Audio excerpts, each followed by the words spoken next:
Someone old like you who can't even have kids properly are useless. That's what my husband Thomas spat out as he shoved the divorce papers at me. Gloating with a smug smile, my sister Catherine rubbed her slightly bulging belly. It hurt. It felt empty. I despised the world where Catherine, who lived by taking other people's men, seemed to be rewarded more than someone like me who lived earnestly. Yet, I couldn't bring myself to live like Catherine. Instead, I chose to live a sincere and solid life, and one day, a miraculous turning point came my way. I am Alicia, a 32-year-old working in administration at a small company. My hobbies are reading and saving money, and I prefer very simple, clean-looking clothes and makeup. I'm the type who likes to use good things for a long time. Thomas proposed to me, calling me solid and wonderful. He worked in sales at a client of my company, and we got close after finding out we were the same age during our meetings. Thomas is tall and not bad-looking, but having attended an all-boys school and worked in a male-dominated field, he wasn't used to women, and I was apparently his first girlfriend. Though inexperienced, I liked his sincere personality that treasured me. Our marriage was smooth at first. However, things took a turn for the worse when I didn't get pregnant even after a year. Taking a bold step, I went to a gynecologist, and there was nothing particularly wrong with me. I suggested Thomas also visit the hospital. But I'm a man, so. But he dodged it with an unclear excuse. Perhaps he had his male pride.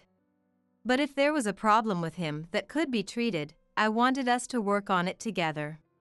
If not, we could still live together, but if there was a chance, I wanted a child with Thomas.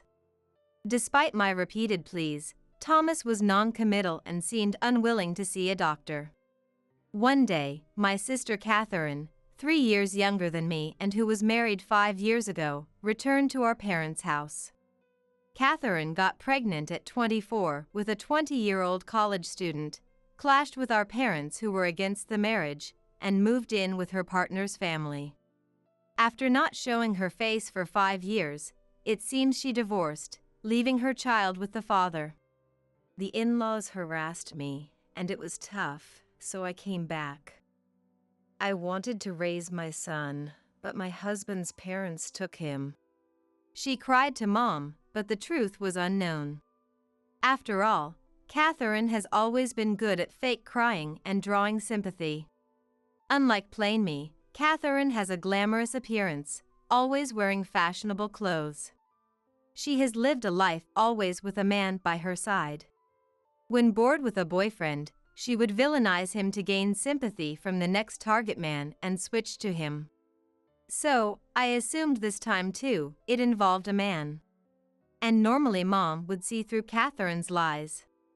But perhaps because it was her daughter returning after a long time, or maybe because we lost Dad last year and she was vulnerable, Mom was swayed this time.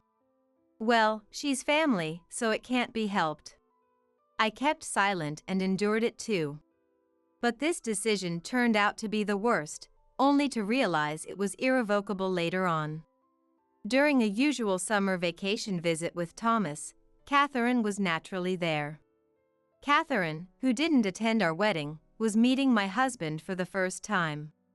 Relaxing in a camisole and shorts, the inexperienced Thomas took a step back at the sight of a young woman. But upon seeing Thomas's face, Catherine's eyes lit up. Wow, Sis's husband is handsome. Huh? We were both stunned. Indeed, thinking back, Thomas might have the same type of face as Catherine's past boyfriends. Nice to meet you, I'm Catherine, your sister-in-law. Looking forward to getting along, Thomas. Oh. Called by his name in a sweet voice, Thomas blushed and looked away. During the meal, Catherine, for some reason, sat next to Thomas, talking to him with a smile and frequently touching his arm or knee. Mom, unable to watch anymore, scolded Catherine. I'm just happy to have a brother. But she seemed unfazed. Thomas, blushing deeply, looked to me for help. Reluctantly, we decided to cancel our stay and began preparing to leave.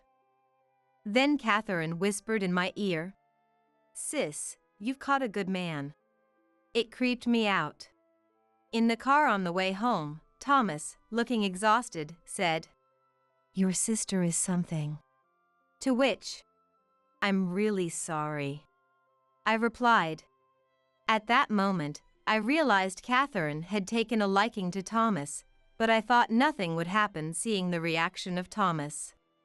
But for Catherine, accustomed to men, seducing Thomas, who was inexperienced with women, must have been easy. By next spring, Thomas, with his arm around Catherine's shoulder, declared, "Catherine is the one I love, so please let's divorce."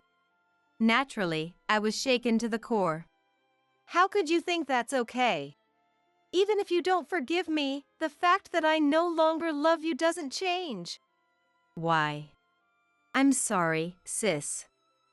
But I realized the moment I first met him. Thomas was my destiny."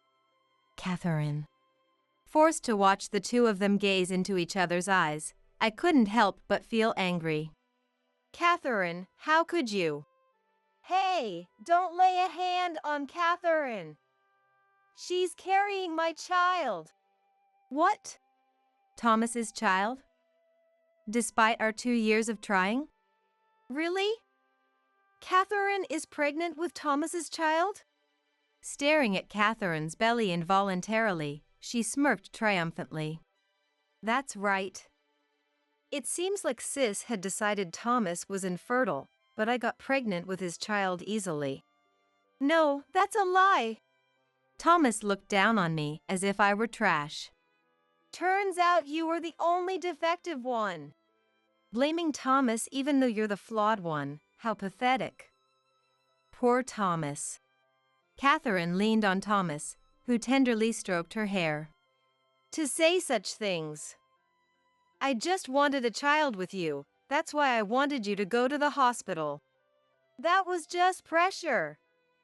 Not just about the baby.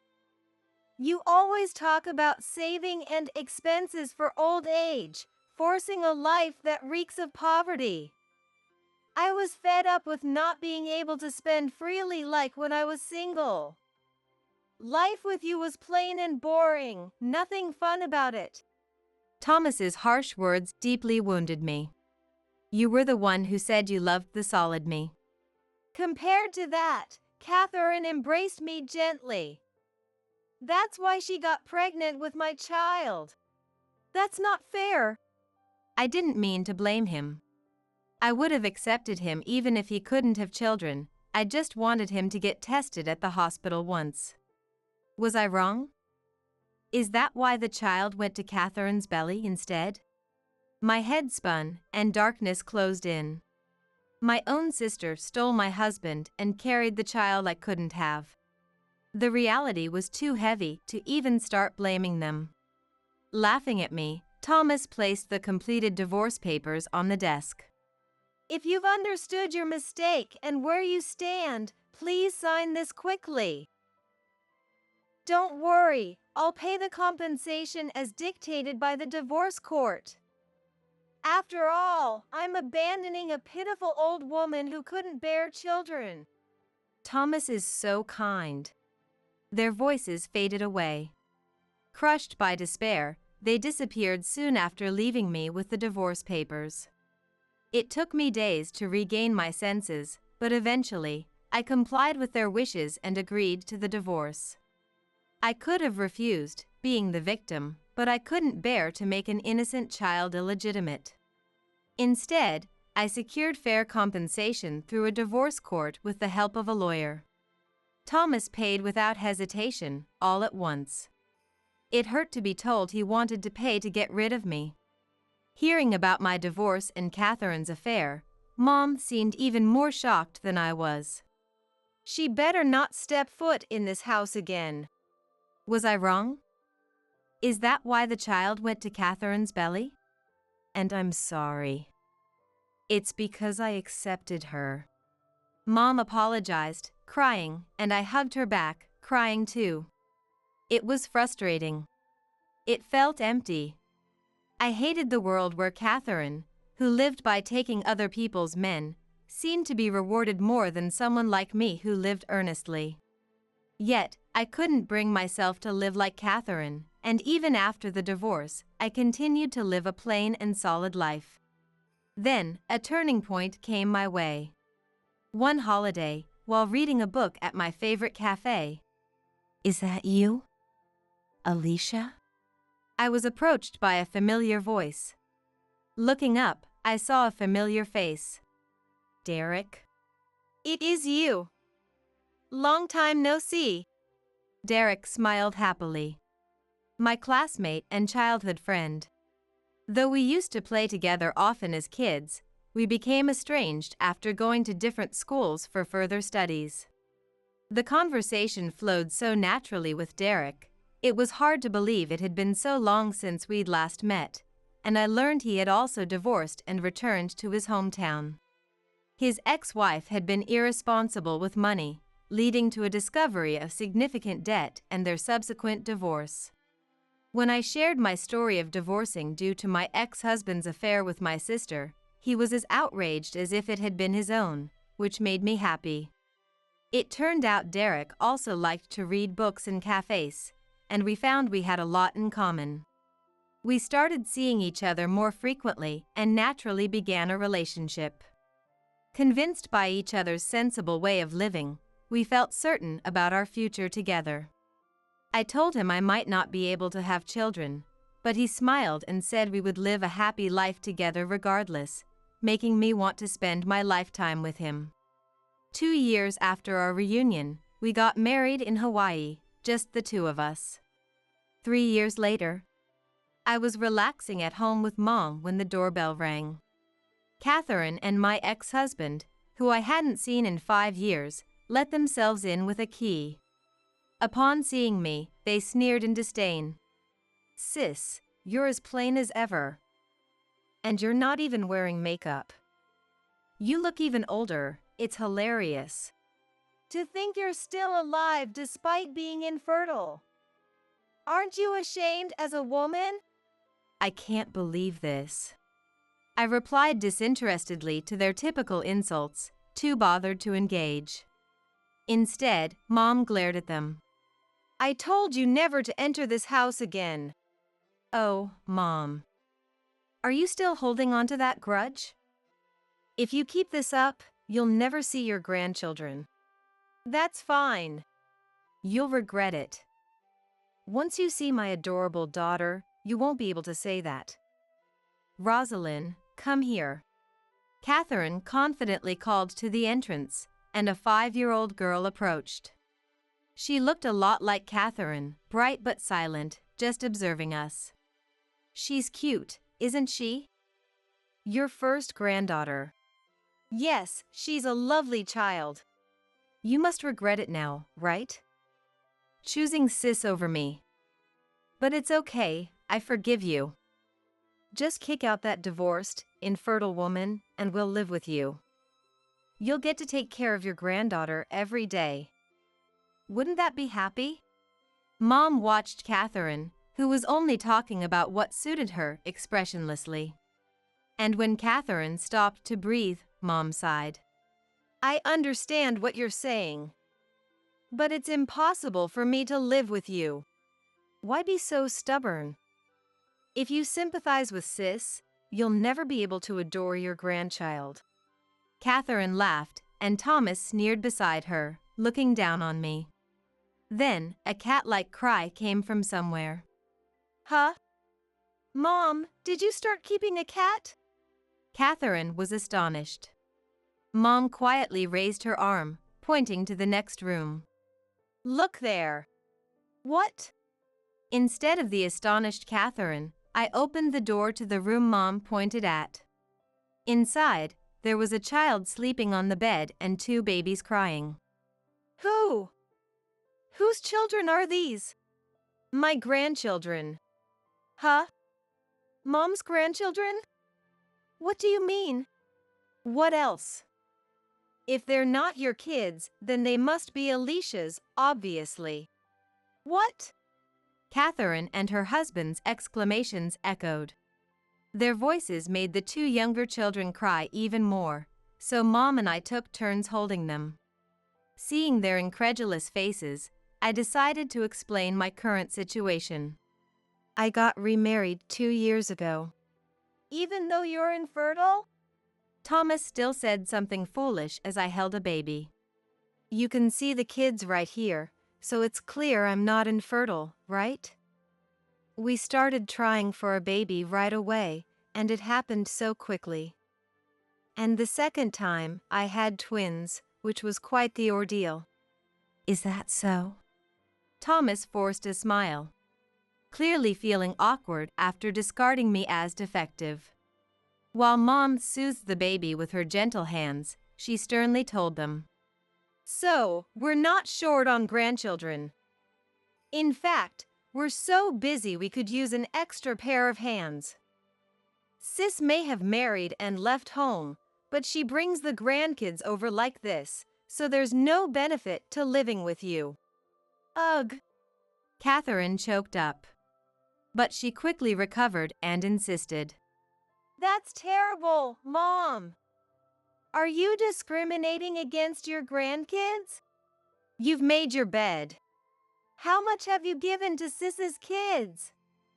You didn't give anything to mine. "You've made your bed." Thomas's parents are trying to disown us too. Don't you feel sorry for us? Help us. "You've made your bed." Ugh. No matter how much Catherine tried to cry and plead, Mom was unmoved. It seems Catherine and Thomas had been abandoned by Thomas's family as well, and were in financial trouble. Whatever they did, there was no way they betrayed me and Mom would lend a hand. At that moment, another visitor appeared from the entrance. "Hello." "Oh, do we have guests?" My husband Derek, who had gone out to buy diapers, entered. Seeing Derek, Catherine's face turned bright red and she exclaimed, Derek! "Ah, Catherine. You know each other?" Catherine reacted like a smitten girl, causing Thomas to look a bit panicked. But Catherine, without sparing Thomas a glance, hastily adjusted her hair and shyly asked Derek, "Why is Derek here?" "Why?" "Because I'm at my wife and children's home." What? "I married your sister." What? Catherine let out a voice of despair. No wonder. Derek was also Catherine's childhood friend, the object of her first love from a young age. Even Catherine, adept at manipulating men, reverted to a shy, innocent girl in front of Derek. She used to get upset and lash out at me or flirt with men whenever Derek got a girlfriend. Seeing her first love married to her plain sister, with children no less, must have driven her over the edge. But, Derek, you were married, right? Don't tell me Sis seduced you. Of course not. Catherine, that's something you would do, not her. What? Catherine's face drained of color under Derek's cold gaze. Catherine, I heard you even had a child to try and steal Alicia's husband. I'm disappointed. No! I've always heard rumors about you playing around with men, but I never believed them. You were like a cute little sister to me. But it was true, huh? I'm disappointed. No, it's not like that. It's not.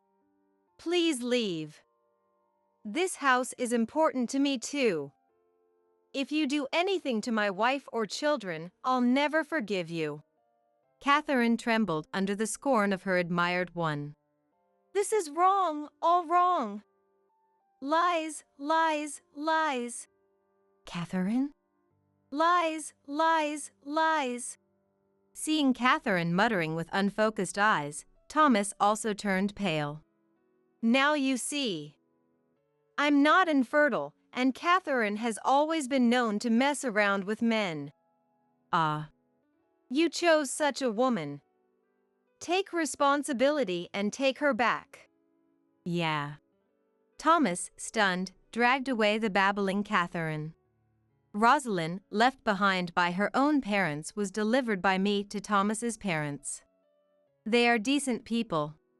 When Catherine and Thomas had their child, they criticized them severely but supported Catherine and her husband's life, acknowledging that the incoming child was innocent. Being on the verge of disownment by such people suggests Catherine and her husband's behavior must have been particularly egregious. Seeing her grandparents, Rosalind's face lit up and she hugged them. Relieved by their embrace, I returned home to my husband and children. Afterward, Catherine locked herself in her room for a while, then went on a rampage, lashing out at Thomas. With no money, disowned by both his own and his in-laws' families, and facing his wife's unreasonable treatment at home. Not to mention her rampant affairs, and his supposedly infertile ex-wife now having 3 children. Suspecting something amiss, he secretly conducted a DNA test with Rosalind. The results confirmed Rosalind was indeed Thomas's child, without a doubt. The inability to have children with me might have been due to compatibility. However, when Catherine realized that Thomas had conducted a DNA test, she exploded even more. Their marriage deteriorated beyond repair, leading Thomas to divorce her, taking Rosalind with him. Thomas apologized to his parents, who allowed him to return for Rosalind's sake. I hope Rosalind grows up happy under the care of her loving grandparents. Meanwhile, Catherine, a former housewife without savings, desperately sought the next person to rely on. She was lured by a man she met on an app into a profit-making scheme and ended up assisting in a fraud. When the man was charged with fraud, Catherine, having been involved, was arrested as well. A prison full of women, without a man in sight, must have been hellish for Catherine. The thought of her possibly receiving a prison sentence, despite being my sister, fills me with pity. 6 months later. On a weekend night, I sneak out of bed, leaving the children sleeping soundly, and head to the living room. My husband places a cocoa with marshmallows on the table and we sit down on the sofa we carefully chose together. We quietly raise our mugs with a soft cheers so as not to wake the children, savoring the rich sweetness and the warmth spreading through our palms. While I'm immersed in this comfort, my husband has already opened a new book by his favorite author, diving into a world of imagination. I pick up a book I've been looking forward to reading and eagerly turn to the first page. Catherine and Thomas might laugh at this as being plain. But what others say doesn't matter to me. In this peaceful space, spending time reading with my husband, my greatest ally, while our precious children sleep contentedly from a day well spent, is the ultimate bliss for me. The crying kids and the wife who doesn't do housework are just in the way. Upon returning home from visiting her parents, Emery was greeted by these unbelievable harsh words from her brother-in-law, Mark. To make matters worse, Mark left Emery and her child behind at our house and went back alone. The worst. Was Mark always hiding his true nature? The action I took, shaking with anger. My name is Violet. I retired last year after working for many years. I have a daughter named Emery. When Emery was 5 years old, her father fell ill and passed away. Since then, I've raised Emery with all my love, by myself. Emery has always been a kind child. She sometimes felt lonely without her father, but grew up to be a bright and honest good child. At the age of 25, Emery married a man named Mark and became a housewife. Emery and her family live in an apartment an hour away by train from my house. One day, I received a call from Emery. Mom, I'm pregnant. I was overjoyed to hear about Emery's pregnancy. That's wonderful. How are you feeling? If there's anything I can do, just let me know. Congratulations, I said, offering my blessings. Imagining a bright future, I even started thinking about passing on my house to Emery and her family someday. Hoping for the health of both mother and child, I spent my days looking forward to the birth of a healthy baby boy. Emery decided to come back home for about a month with her son after giving birth, and I did everything I could to support Emery so she could rest a bit.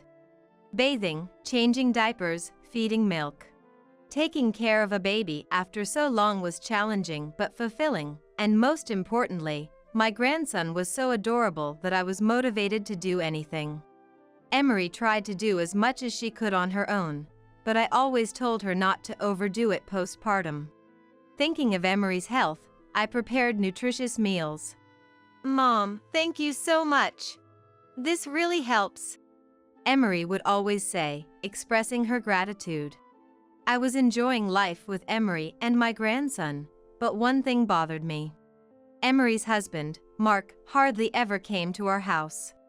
I thought it was normal for a husband to come and see his wife and child. 2 weeks later, Mark finally came to our house. However, he barely exchanged a few words with Emery and didn't even bother to look at the baby sleeping in the crib on his own. Emery picked up the baby to show him, but Mark showed little interest. I suggested to Mark, "Why don't you stay over tonight?"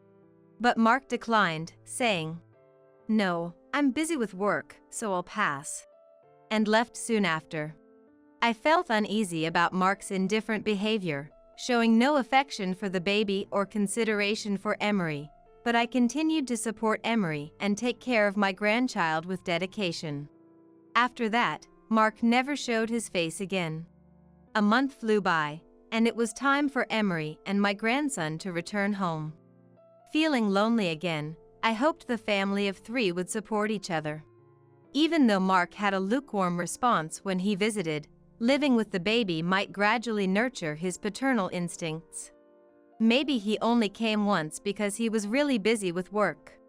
Convincing myself of this, I hoped for Emery's happiness. But a week later, when I noticed noise at the front door, I found Emery, my grandson, and Mark. Emery looked pale and worn out. Mark was saying to Emery, "The crying kid and you, not doing housework, are both in the way. Stay at your parents' house for a while." I was shocked into silence. Noticing me, Mark lazily said, Violet, please take care of the kid for a while. I'm leaving Emery here too." Violet, please take care of the kid for a while. I'm leaving Emery here too." And tried to leave. I was about to yell at Mark, but held back when I saw Emery tightly holding the baby. "Yes, that's fine." My voice was strained, but Mark, seemingly indifferent, said, "I'll come to pick them up eventually," and left without a second glance at Emery or the baby. After inviting Emery and the baby inside and asking what happened, Emery suddenly started crying. Comforting her, I was stunned by what she finally managed to say. "Mom, Mark says he's bothered by me and the baby." Upon asking for details, it turned out Mark would rage about the baby's crying and his inability to work from home. Mark's company allows him to work from home a couple of days a week. He also berated Emery, believing extreme articles online about perfect parenting and housekeeping during maternity, or unrealistic knowledge about pregnancy and childbirth. "Why is the house such a mess? There are dishes piling up. Don't use childcare as an excuse for your laziness." He criticized Emery for neglecting housework due to childcare, despite not helping at all.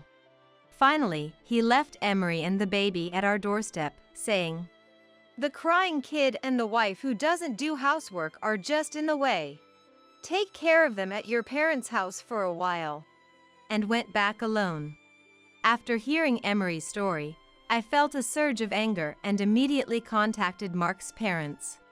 When I told them about Mark's treatment of Emery, they said, "Well, but please understand Mark's feelings. It's unpleasant if a house is messy." I was speechless with astonishment. They even said, "We wish Emery would be more considerate of Mark." To which I calmly replied, "It's ridiculous to put all the burden on Emery without helping with childcare or housework. I continued to lecture them. Eventually, Mark's parents seemed to understand what I was saying. When I called Mark himself and lectured him, You're always complaining to Emery, but have you ever changed the baby's diaper or fed him milk even once? As a married couple, you need to cooperate. Mark wouldn't listen. Instead, he said, Speaking of which, Violet, you mentioned before about giving us your house. When will that be? completely ignoring Emery and the baby to inquire about the house. He said in a frivolous tone, Our current apartment is too small, so I really want to move into your larger house soon. Aghast, I replied, I'll hand it over once you come to properly take Emery and the baby and can live together as a family. and hung up the phone. Was Mark always like this? I feel so sorry for Emery. Mark seemed like a perfect gentleman during family meetings, but I'm shocked he was hiding his true nature. Emery must have only seen the good in Mark when deciding to marry him. It's no exaggeration to say she was deceived.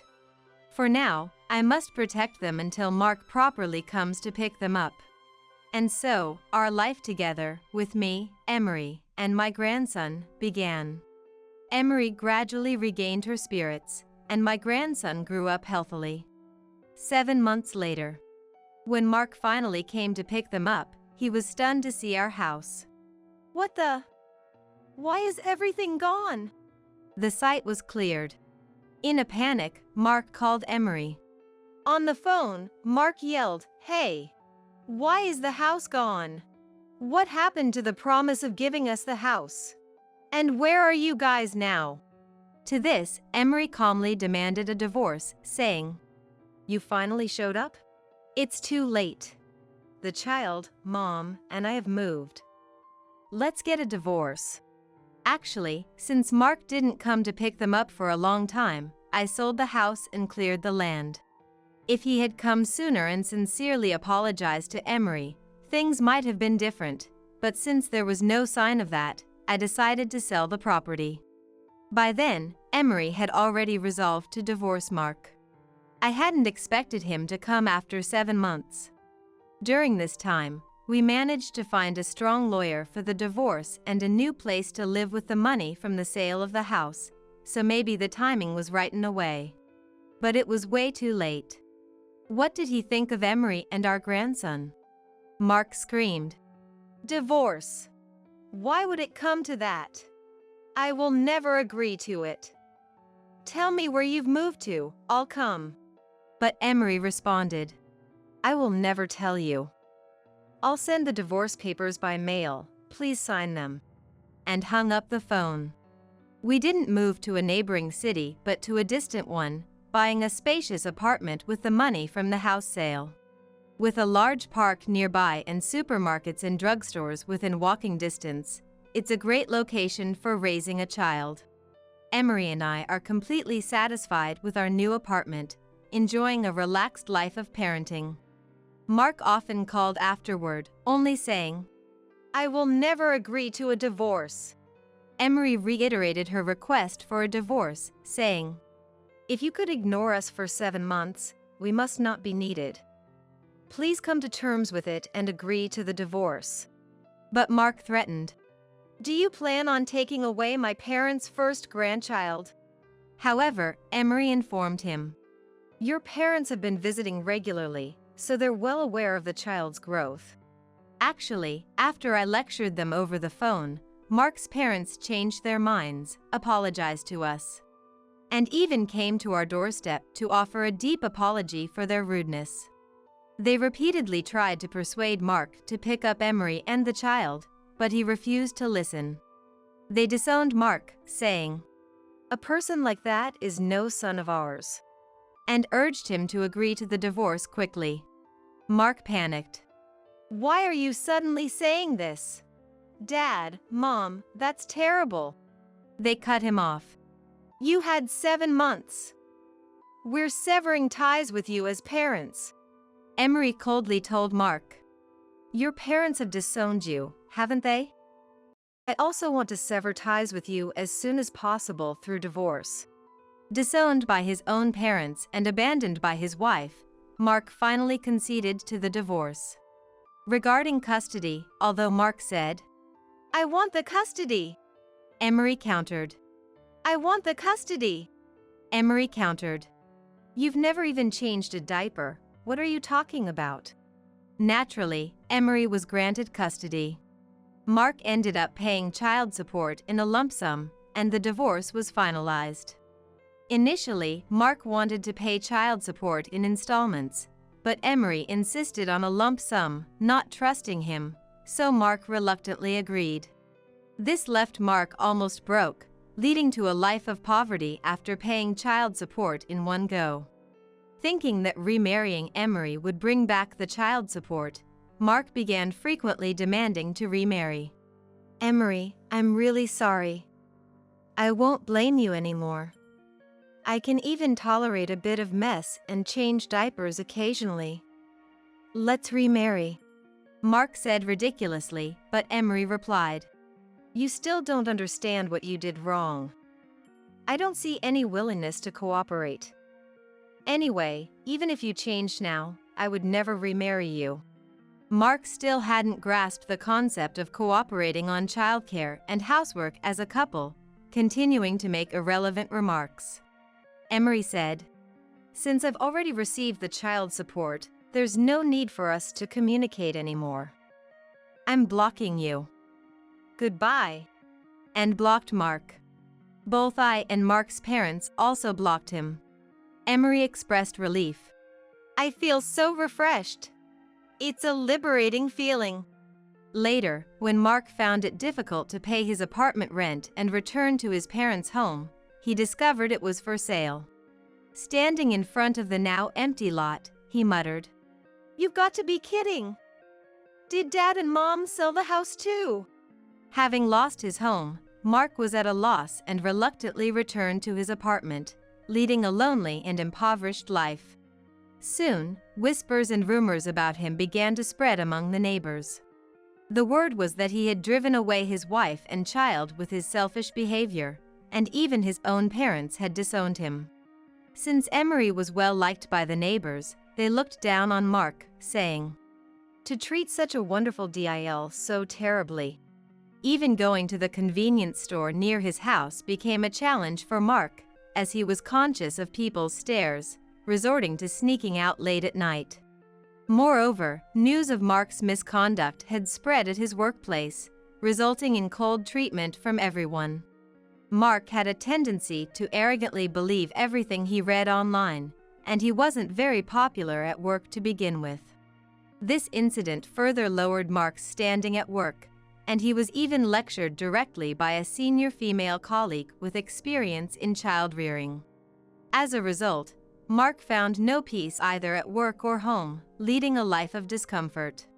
Stress led him to gambling, starting with a casual visit to a pachinko parlor, eventually spiraling into a life of debt. His gambling addiction led to a nocturnal lifestyle, resulting in unauthorized absences and napping during work hours, until he was finally fired. Evicted from his apartment, Mark was forced to move to a cheap, run-down property. Unable to secure stable employment, he scraped by with day labor. His gambling continued unabated, and his debt only grew larger. Despite everything, Mark never considered his own actions to blame, ranting into the night. "Why do I have to suffer like this? Damn it all!" His loud complaints resulted in complaints from neighbors and even attention from the police, showing no sign of redemption. Meanwhile, I thoroughly enjoy living with Emery and my grandson, occasionally having tea with Mark's parents, maintaining a good relationship. Mark's parents moved about 30 minutes away by car and have completely cut ties with him, determined never to help him again, no matter what. They have no intention of telling him their new address. My grandson is soon turning 1. We plan to celebrate his first birthday grandly with Emery and Mark's parents. Though he lacks a father, Emery, I, and all of us together plan to give him all the love we can. Emery has grown stronger both as a mother and as a woman, currently in the midst of job hunting. She's more vibrant and radiant than ever. I look forward to supporting Emery and witnessing my grandson's growth.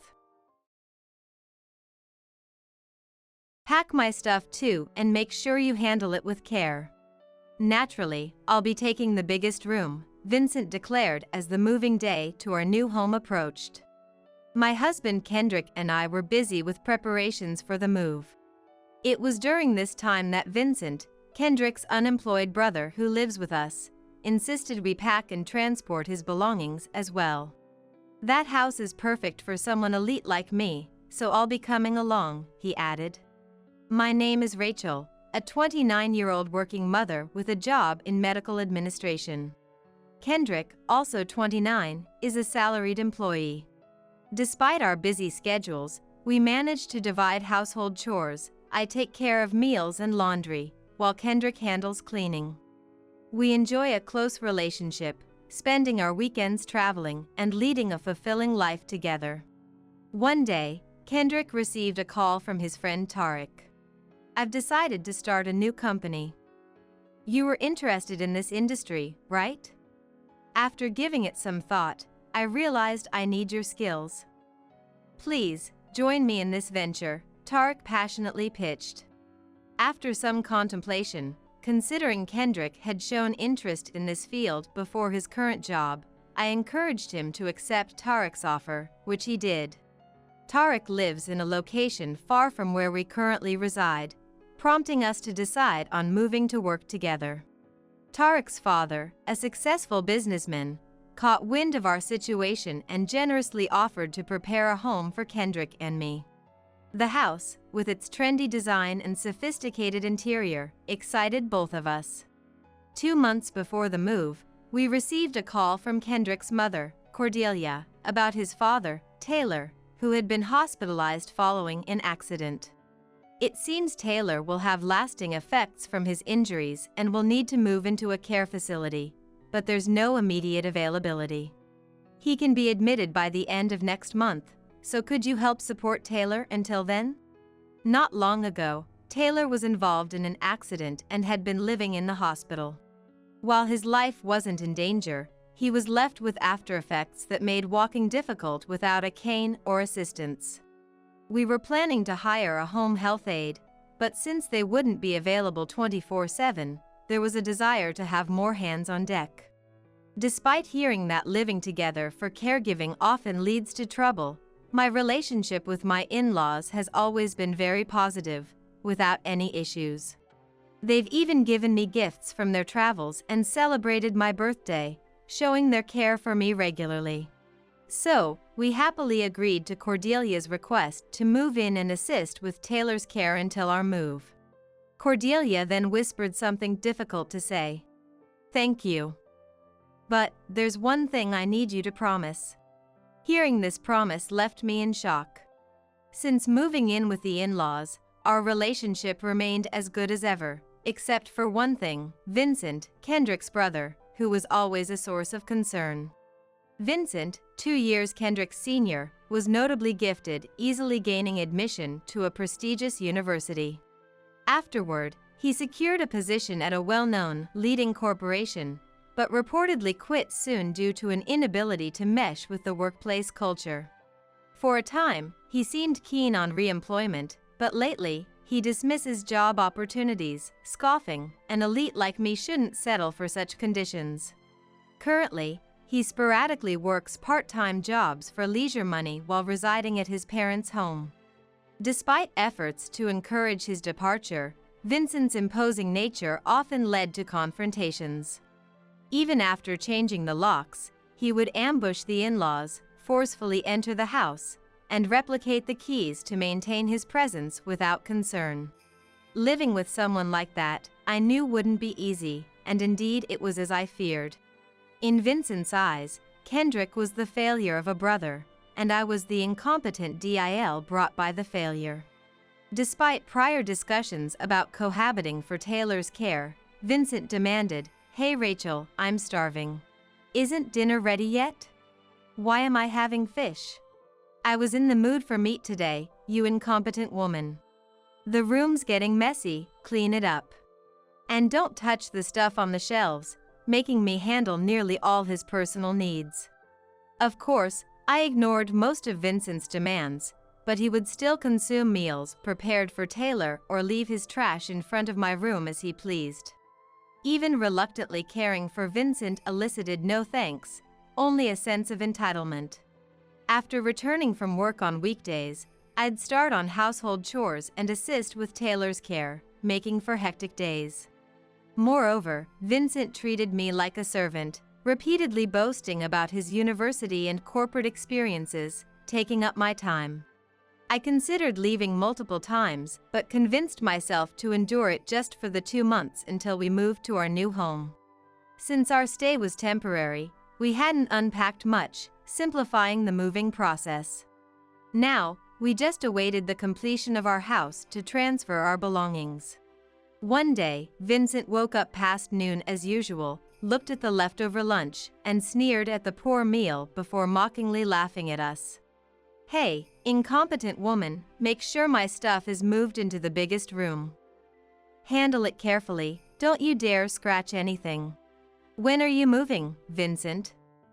"Let me know the address, and I'll arrange the movers for you," I replied.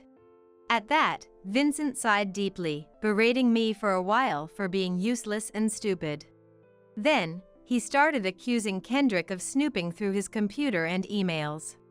That house seems decent enough, though living there is the true test. The location and layout seem good.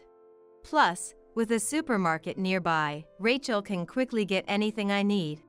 He noted after apparently reviewing our new home's details, asserting his move with us. Of course, an elite like me will take the largest room. He sneered, prompting me to bite back a retort, but I held back. Smiling, I simply agreed and ended the conversation with Vincent. Behind me, Vincent's delusions about the new home continued, envisioning a scenario where he, the non-contributor, was supported by Kendrick and me working tirelessly from dawn to dusk. That night, I shared Vincent's behavior with Kendrick, Cordelia, and Taylor. "Rachel, do you remember the promise?" Cordelia asked. "Yes, of course. I've told Vincent we would pack his things," I replied, nodding solemnly to Cordelia, who then sighed deeply. On moving day, thanks to thorough preparation, our transition to the new home went smoothly without any hitches. With Tarek's help, we were able to finish unpacking earlier than planned on the day of the move. The fresh scent of the new construction, combined with the sophisticated design of the exterior, entrance, and the functional storage spaces throughout the rooms, made us truly feel the start of our new life, lifting our spirits. That night, Kendrick, Tarek, and I celebrated our new home and the future of our company, opening the champagne Tarek brought, and enjoyed ourselves until late into the night. The next morning, in our new home, I received a call from Vincent. Answering the phone with my head still foggy from the alcohol, Vincent angrily demanded, "Hey, what's the meaning of this? Why are my things still here?" Kendrick quickly took the phone from me and calmly explained, "We did exactly as you asked, placing your belongings in the largest room. Isn't that what you wanted?" Indeed, we did place Vincent's belongings in the largest room, just as he had instructed us to. That room was the living room of the family home where we had all lived together. Vincent, having been lied to about the moving day, went out as usual and returned in the morning to find the house empty. He was utterly confused, unable to grasp the situation. Interrupting his tirade of insults, Kendrick firmly informed him of the future of their parents' house. "Also, Vincent, you need to leave soon. Dad sold the house during the move, so you can't live there anymore." Vincent, stunned, began loudly calling for Taylor and Cordelia. However, Taylor had already moved into a care facility, and Cordelia had started living alone in a small apartment nearby, so no one was there. "Are you kidding me? Leaving me behind and doing whatever you please? You're the one joking, Vincent. Thinking you can just show up at your brother's place and have everyone take care of you is insane." Kendrick, having lost all admiration for Vincent, who was once considered elite, ended the call with a sigh, showing his frustration. He rejected all return calls and even blocked Vincent's number, finally freeing us from his burden. A week after moving, I received a call from a friend living near our old family home and took the opportunity to inquire about Vincent's current situation. Vincent, it seems, had refused to leave the family home, believing it impossible to sell a house with someone still living in it. The real estate company, brought in by Taylor to handle the sale, found itself at a loss with Vincent and issued eviction notices from both Taylor and the company. Only after such measures did Vincent finally accept the sale was real. He attempted to cancel the sale, but since the property belonged to Taylor, Vincent's protests were in vain, leading to repeated eviction notices from the real estate company, almost reaching a legal standoff before Vincent reluctantly left the house. Vincent, relying on an address he found snooping on Kendrick's computer, attempted to come to our new home but was shocked to find himself at a police station. Kendrick had anticipated Vincent might look through his computer and deliberately placed false information where it would easily be found. By not locking the computer, to avoid Vincent possibly destroying it, Kendrick left the nearest police station's address, along with some interior photos from a remodeling company, tricking Vincent completely. Vincent then headed to the care facility where Taylor was residing, but faced with the reality that Taylor, now a resident, couldn't possibly take care of him. Vincent was declared estranged face-to-face. With no way to reach Cordelia, Vincent was left in despair and began living in a cheap apartment. Initially hanging out with friends, Vincent was forced to start working part-time jobs as he now had to pay his rent and utility bills. His educational background and corporate experience quickly landed him jobs. But his discriminatory attitude and pride in his elite status didn't change, leading to swift resignations from each new job. Eventually, interviewers turned away from Vincent due to his extensive history of short-lived jobs, seeing him as problematic. Vincent finally realized that his prized educational background and corporate experience were of no value. When we met by chance at a supermarket, Vincent appeared thin and worn, struggling even for food, his clothes tattered. Upon seeing me, Vincent desperately clung to me, and I conveyed Cordelia's directive. We were told by Cordelia not to provide any assistance to you, Vincent. You're no longer considered a son, and even if you struggle with money or need food, we were asked not to help. Hearing this, Vincent collapsed to his knees. Before cohabiting, Cordelia had warned us about Vincent's unemployed status and arrogant behavior at home. Cordelia had hoped that seeing Kendrick's positive approach to his new venture might spark some competitiveness in Vincent. Resolved to disown Vincent if this attempt failed, the in-laws were prepared to cut ties with him during this move. We had intended to support Vincent towards independence, but that resolve shattered when we were treated as failures and incompetent from day one. Realizing he was truly abandoned by his entire family, Vincent broke down, begging me for money or food. I reiterated Cordelia's words, shook Vincent off, and drove away. Through the rearview mirror, I saw Vincent remained huddled and motionless.